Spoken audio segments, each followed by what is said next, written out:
ang teaching po natin ngayon is what you call a directive message. Directive, meaning to say, yung mga pastors po natin, we're presenting this so that the church might practice it. Okay?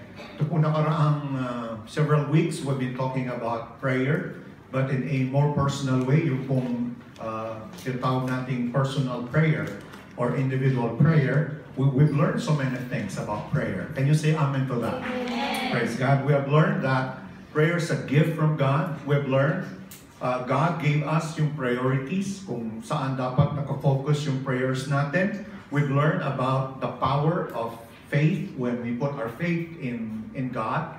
And then we talk about the power of the Holy Spirit. Ang prayer po is basically, we pray to the Father in the name of Jesus by the power of the Holy Spirit. And then we talk about yung pong praying boldly. That when you come to God, huwag kang nahihiyang humingi sa Kanya.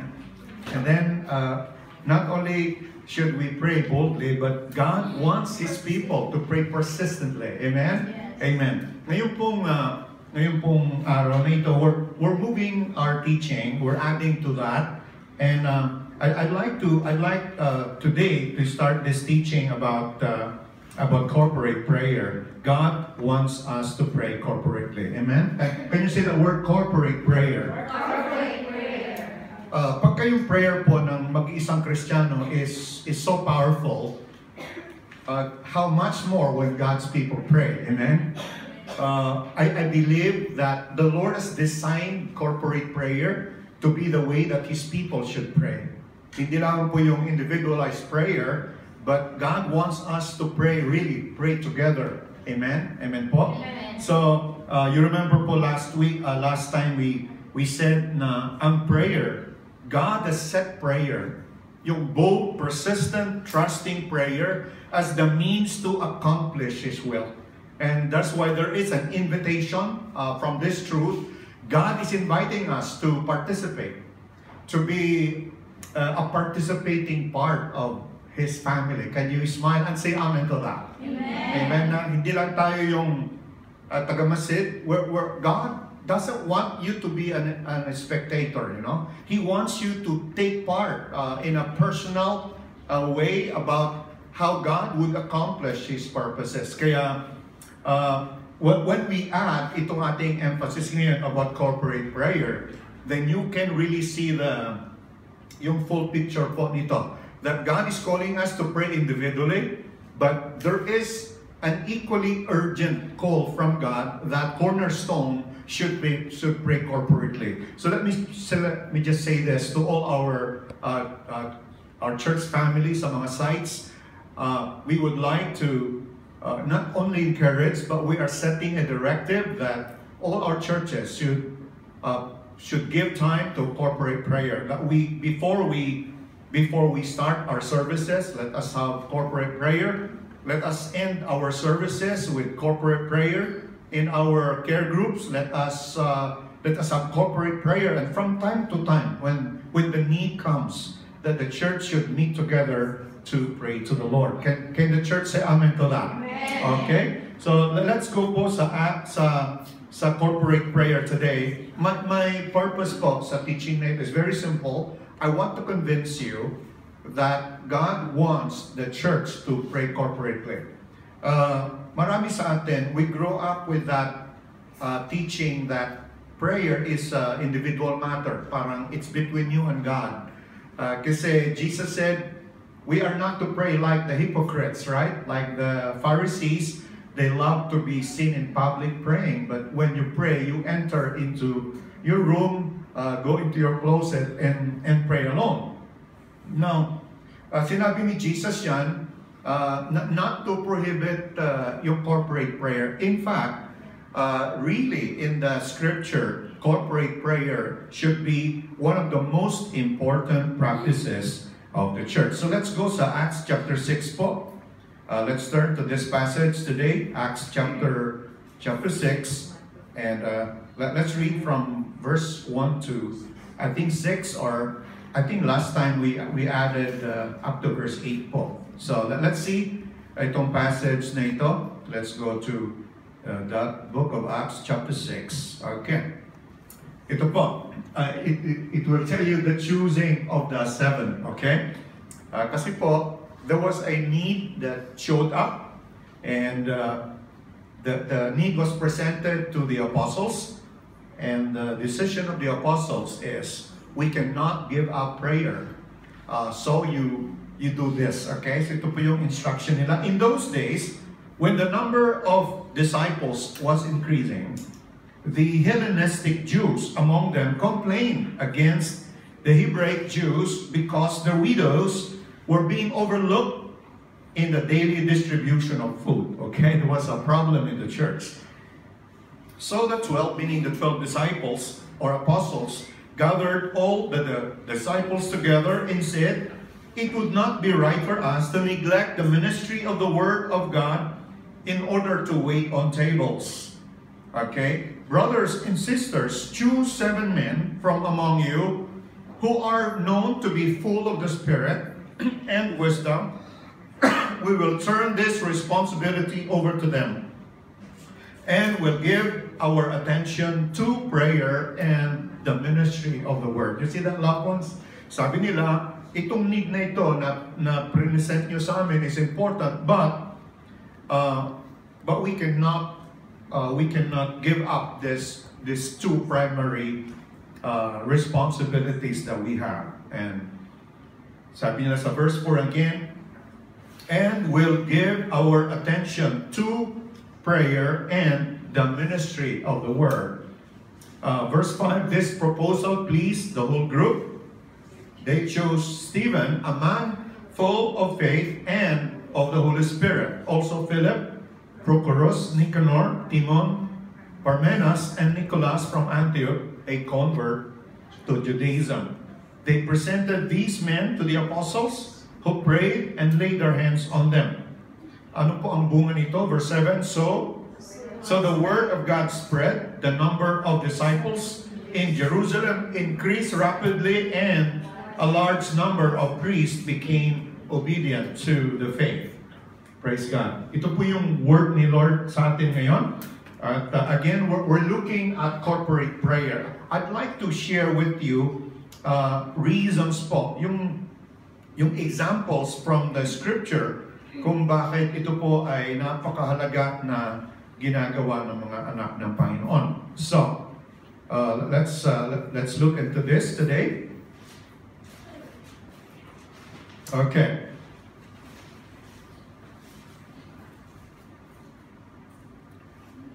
I think the first thing that we find here is the example of the apostles. Yung mga apostles po, the apostles, itong mga apostles po,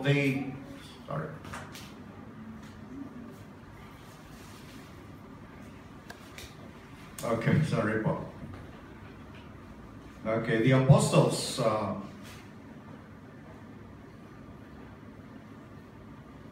they were praying together. First, praying together was a priority in the early church. Bakit po kailangan ang cornerstone should practice corporate prayer? It's because we see that in the book of Acts. I think in the leaders meeting, many of you heard me teach from this passage, but let me add to that a little bit more today. We can see po doon sa examples ng mga apostles. The apostles delegated the ministry of serving others, a very important ministry. Yung pong, serving others is a very, very important ministry. But yung apostles po, when they were asked to attend to this, they delegated the responsibility to others so that they could focus on 2 things. Number 1, to mobilize the people to pray together. Okay?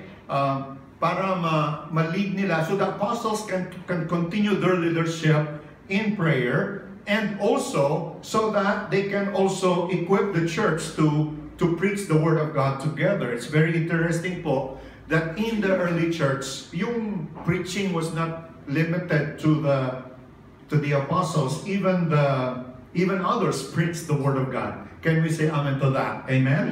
Okay, now let me explain po. Let me explain yung where do we get the idea that yung prayer dito sa Acts chapter 6 is not individual prayer but corporate prayer? Una, the first thing po that I want you to notice is that there is a definite article before prayer.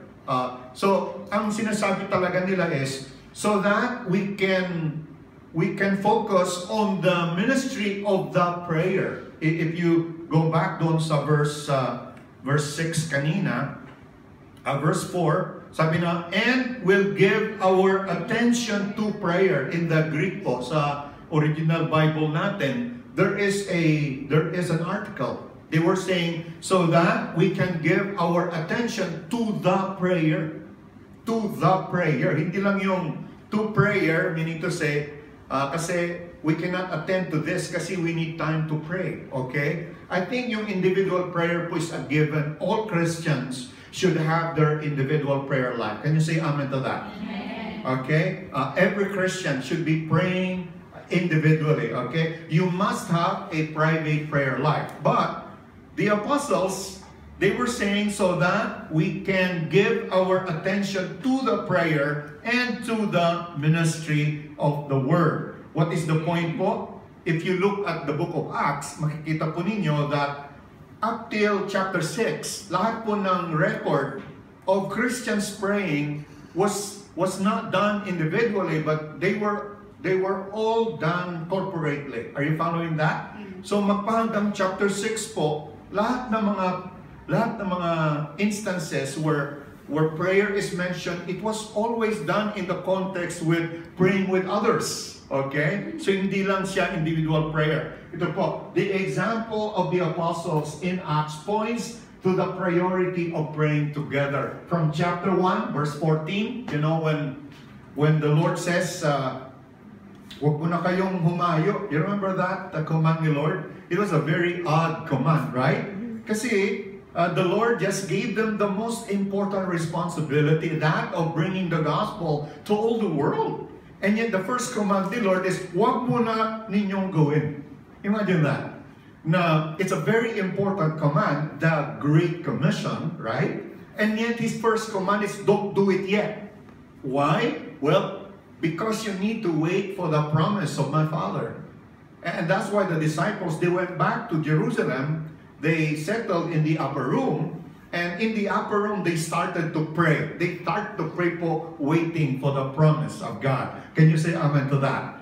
Okay? So ito po, makikita natin talaga, the apostles considered guiding the corporate prayer life of the church just as a critical priority as the preaching and teaching of God's Word. Kumbaga, preaching is important, yes. We must continue our emphasis, preaching of God's Word. And, you know, people who come and visit us, people who hear our messages, they are always saying that the preaching that, you know, that we do is quite different from the other preachings that they hear from others, because they have a sense that in our church family, we give value to the Word of God. Amen po? Amen ba? Amen. So kumbaga, our church, God has blessed us with the teaching and the preaching of the Word. Amen po? Amen? Amen. But there is another area where we need to improve, and that is in the corporate prayer. And that's why the apostles, makikita natin, they said, yes, serving others is important, but we are loaded. I mean, we have a big responsibility of training the church, equipping the church, rallying the church, so that the church will be praying together. Can you say amen to that? Amen. Okay? So why should we pray? Why should we pray together? First of all, because we saw that in the early church. Now, yung pangalawa po, loved ones, this is beautiful as well. And that is, praying together was modeled and practiced by Jesus. Si Jesus po, minodel niya sa atin yung prayer, ano po, at we have preached several sermons already about the way that Jesus taught His disciples. But here are some informations for you. There are at least 37 verses sa Gospels that talk about prayer. Okay? And 33 of them, of the 37 verses, 33 of them were addressed to a plural rather than a singular audience. Kumbaga, God, while individual prayer is beautiful and it is a must for all Christians, we see it in the Gospels that when Jesus talks about prayer, He's not talking about you praying alone, but He wants you to be praying with others. Amen po ba, loved ones? Amen? Okay. Now, ito pong Matthew 7:7, just like Luke chapter 11, where Jesus said, you ask and what will happen if you ask? Given. It shall be given you. You seek and you will find. You knock and not knock, but kalampagin, right? You knock, right? You shake, right? So kalampagin mo at ikaw ay you knock and the door will be open unto you. Now, most of us, when we read that verse, immediately we think, I should ask. I should continue to ask. I should continue to seek. And I should continue to knock. But if you look at the verse po, you will notice that the you there is plural. The Lord is not talking about a person, an individual asking. He's talking about you. If together you keep asking, if together you keep on seeking, if together you keep on knocking, and then the promise of the Lord is, then you will keep on finding, then you will keep on then you will keep on receiving, and then you will keep on seeing open doors. Amen po? Amen? And what about Matthew chapter 18? Do you know Matthew chapter 18? Have you heard that verse where 2 or 3 are gathered in my name? There am I in the midst of them, right? Alam ko niyo, it's very sad that sometimes we use this verse to encourage, o kaya to encourage ourselves when we're, when we're just a few people. Huwag kayong mabahala, kahit dalawa lang tayo. Anyway, sabi naman ni Lord, kung sobra sa isa, nandun siya kayo, okay lang, sige na, kahit dalawa lang tayo, sige na. Parang, we're so discouraged that we use this verse for the wrong reason, right? Now, today po, let us look at this verse and understand kung ano ba talaga ang sinasabi ng Panginoon. Amen po? Amen? I wish you have your Bibles with you so you can follow me. So next time, please bring your Bibles po. Don't come to church without your Bible. Amen? If you come to church without your Bible, ang parusa po ninyo, 100 days in purgatory. Okay? So, you better come with your Bibles next time. Okay? Amen po? Amen? Okay. Okay. Just kidding. Okay? But it would be good if you bring your Bibles with you. Amen? Amen po?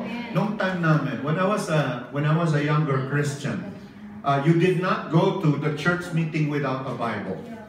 Nobody goes to the church meeting without a Bible. Ngayon po, we use our phones and smartphone, but that's okay if you're using your smartphone, okay? Okay, ito po. Ang context ng Matthew chapter 18 is about church discipline. The Lord says, if someone in the church is committing sin, what you should do is not to tell others. Okay? Don't gossip, right? But instead, you go look, see this person, talk to him personally, talk to her personally, and point the sin. Sabi mo, kapatid, I love you so much, and I see you're involved or you're doing certain things that are not honoring to God. And as your brother and sister in Christ, please, I ask you to stop this nonsense. Okay? Now, if the person does not listen to you, and he said, inaway ka pa, then you pray and ask for another believer to go with you, so that together you raise up the issue to this person. Okay? Now, if that person does not listen to you, instead, ayaw niyang, either the person is denying or the person refuses to repent, then the Lord says you bring this issue to the church. And the church should pray. The church should pray. And if you pray concerning this, and sabi nga ng Panginoon, that you are to disfellowship this person. You have to tell this person, sorry, you cannot join us in worship anymore. You cannot be part of our family anymore, okay? Treat them as you would a pagan or a tax collector, okay? Na doon sa letters ni Paul, sabi niya, you hand this person over to Satan. Pag ayaw mag-repent, yung tao na nasa kasalanan, i-hand over. I-intriga niyo siya kay Satanas. Turn over, yeah. I-turn over mo siya kay Satan, okay? Now, ito po, verse 18 po. Truly I tell you, whatever you bind on earth will be bound in heaven, and whatever you loose on earth will be loosed in heaven. Again, truly I tell you that if two of you on earth agree, what? Say the word agree. Agree about anything they ask for, it will be what? It will be done for them by my Father in heaven. And that's why corporate prayer is so important, because you need someone to agree with you, right? Alam nyo, the Lord just gave me this thought on Sunday. Kasi some of you are just new in the Lord, and some of you may not even know how to pray yet, right? Ilan po sa inyo dito yung nag-struggle pa kayo mag-pray? Parang you don't know how to phrase your prayer, hindi ka pa marunong, parang, paano ba mag-pray, If someone asks you to pray, sorry, hindi ako marunong mag-pray, You know what? So that you can learn to pray, you should join others in prayer. So anong gagawin mo? Ang gagawin mo lang is to agree. Can you say amen? Amen. Oh, pwede ka na maki-group prayer, yan? If you can say amen, Lord. If you can say, yes, Lord, tama po yan, Lord. Please, Lord, sige na po, pakigawa nyo na, Lord. If you know how to say that, then you can participate in corporate prayer. Amen po? Amen? Hindi yung may nag-prepare wala kang ginagawa. There has to be some agreement there. Amen po ba? Okay. Well, verse 19 again, it says, again, truly I tell you, that if two of you on earth agree, say agree. Agree. You see, agree. Yung salitang amen po, agree ang ibig sabihin niya. Sang-ayon ako, Lord. Siya nawa. So be it. Opo. Ginoo. Yeah. Gawin mo po. Yeah, please. Okay? It will be done for them by my Father in heaven. Why? Why will God do this? Why will the Father do this? Verse 20 po. For where two or three gather in my name, there am I with them. Actually, yung context niya is prayer. If two or three gather in my name to pray, if two of you gather together to ask for something, and there is agreement, there is faith in your prayers, the Lord says, I will be there with you. I'll be there with you. And of course, you know what Jesus does. He intercedes for us before the Father. Amen? Amen? Yeah. So, convinced na po ba tayo, loved ones, about the importance of prayer together? So dito po, Jesus shows us that praying with others is a what? Divine what? Divine design. Everybody say the word, divine design. Divine design. Okay. Disenyo ito ni Lord. Plano ito ng Panginoon. We can pray individually, yes, that's part. But the Lord is saying, I want my church to pray together. If the church is to help accomplish yung purposes ni Lord, then we have to pray together. Right now, there is a bagyo in the Philippines. That is a good reason for us to agree together. Amen? Ano ba yung i-agree natin? I-agree na pumunta ng Mindanao yung bagyo? O kaya sa Visayas na lang? O kaya pupunta sa ibang lugar? Maybe we cannot agree. That is not a good agreement, ano? Okay? Maybe we'll talk about that later on, but when Jesus said, if two of you agree, it's not just a human agreement. It is agreeing with the Lord. It is praying prayers that are in agreement to what He wants. Okay? Amen po ba? Amen? Okay. So, it is a divine design which He uniquely and powerfully works. Dito po, makikita natin yung pagkilos, yung kapangyarihan ni Lord na kikilos sa mga buhay natin, sa mga pinag-pray natin when we learn to pray. Amen po? Amen? Amen? Okay. This is beautiful. Smile lang kayo dyan and say amen, okay? Hallelujah. This is good. Amen, church? Everybody say, this is good. This is good. Okay. Now, let me give you another reason why praying together is very important. In the book of Acts, yung pong text natin, God shows what happens when His people pray together. Pinapakita po ni Lord, ano ba mangyayari kapag tayo ay nanalangin magkakasama. Amen po ba? Amen? Tayo ba ay magkakasamang mananalangin? Okay. So, you know, our encouragement to the church is, you know, we encourage the believers to come earlier so that we can pray, you know. We encourage yung mga musicians to practice earlier para we can have time for prayer before we start the worship. Amen? Amen po? Amen? Okay. So what happens when people pray together? Uunahin na po natin yung sa Acts chapter 1, the Lord says, huwag muna kayong gumawa ng kahit ano, but wait for the promise of the Holy Spirit. Okay? So in Acts chapter 1 verse 14, the church devoted themselves to prayer.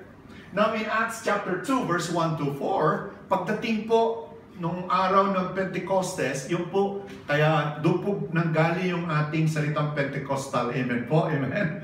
Can you say the word Pentecostal? Pentecostal. Yeah, if someone asks you, anong church yung pinupuntahan mo, you should tell them, we are Evangelical Pentecostals. Amen po? Meron po kasi mga United Pentecostals, hindi po natin, although medyo malayong kamag-anak yon, pero, you know,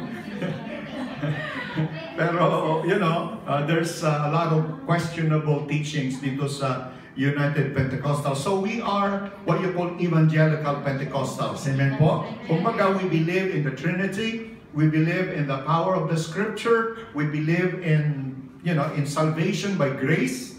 Hindi po yung, you know, that you must become a part of a church to be saved. No. Hindi po tamang katuruan yun. But let's stay here. Pagdating po sa Acts chapter 2, the Holy Spirit came. After the day of Pentecost, sabi niya, nung patapos na yung araw ng Pentecostes, biglang bumaba, talagang dumating ang pangako ng Ama, yung Holy Spirit, and it descended. The Holy Spirit descended.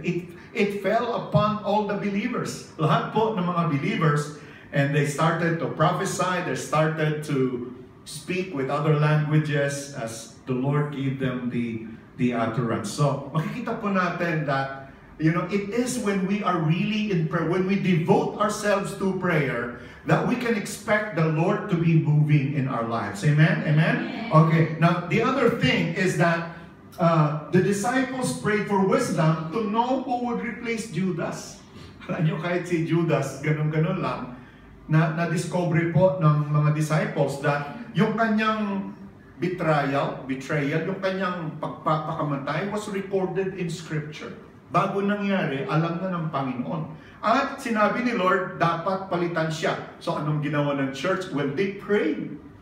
Yung church nag-pray, Lord, we need to replace Judas kasi sinabi mo.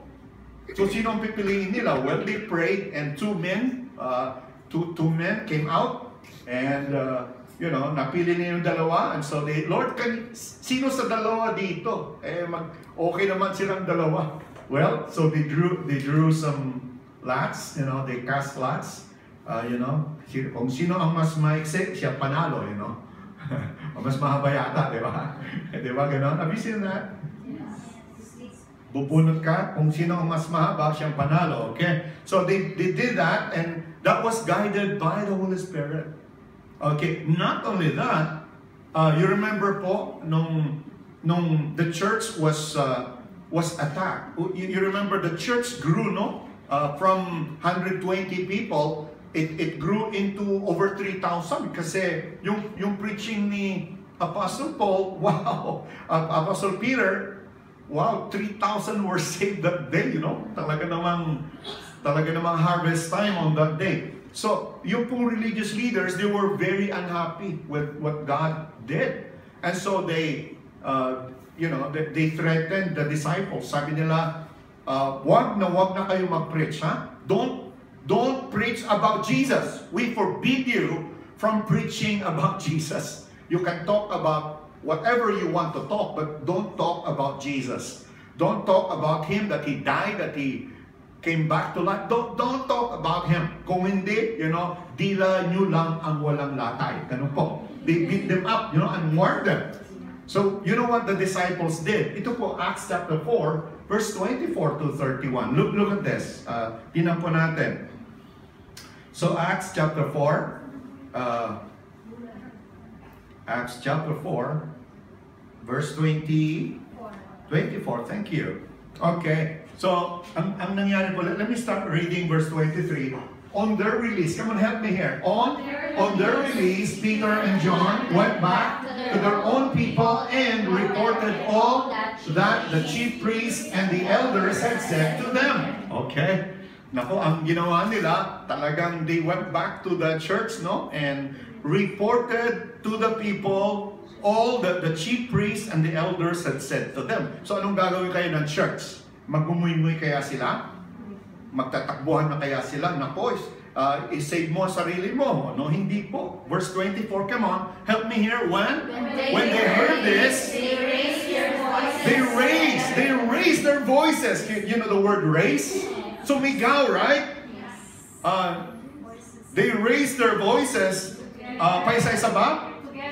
Together in prayer to God. What did they say? Sovereign Lord, they said, you made the heavens and the earth and the sea and everything in them. You spoke by the Holy Spirit through the mouth of your servant, our father David.